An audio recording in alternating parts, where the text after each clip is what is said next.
Ever looked up at the moon and wondered what kind of financial shenanigans are happening up there? Okay, maybe not. But stick with me. Because we're about to dive into a world that's almost as mysterious as the dark side of the moon, lunar banking. Now, you're probably thinking, lunar banking? What on earth is that? And that's a perfectly valid question. After all, we've been dealing with banks on Earth for centuries. So, why would we need one on the moon? Well, let's rewind a bit. Remember when the internet was just a thing for geeks? And online banking was a concept straight out of a sci-fi movie? Fast forward a few decades, and it's as normal as brushing your teeth.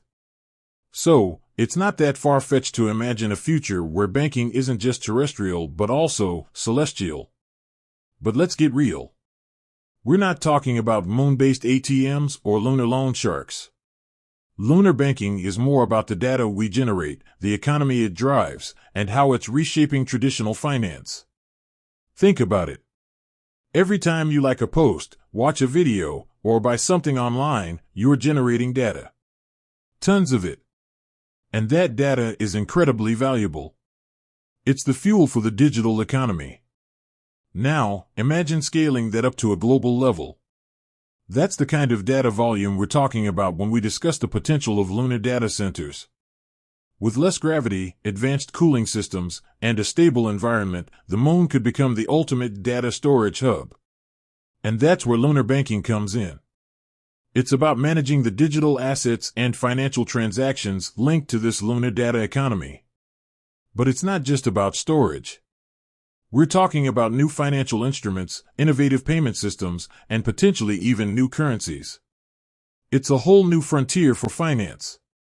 Now, you might be wondering, what does this mean for me? Well, directly, maybe not much right now. But indirectly, it could impact your life in significant ways. For instance, faster transactions, enhanced security, and potentially lower costs. Plus, it could lead to breakthroughs in other fields like artificial intelligence and medicine, all driven by the massive computing power enabled by lunar data centers. But let's not get ahead of ourselves. There are still huge challenges to overcome. Things like the cost of lunar transportation, the energy required to power these data centers, and of course, the legal and regulatory frameworks. So, while lunar banking might sound like something out of a science fiction novel, it's a concept that's rapidly gaining traction. It's a blend of technology, finance, and space exploration. And it could fundamentally change the way we think about money and value. With that said, thanks for watching, and until next time.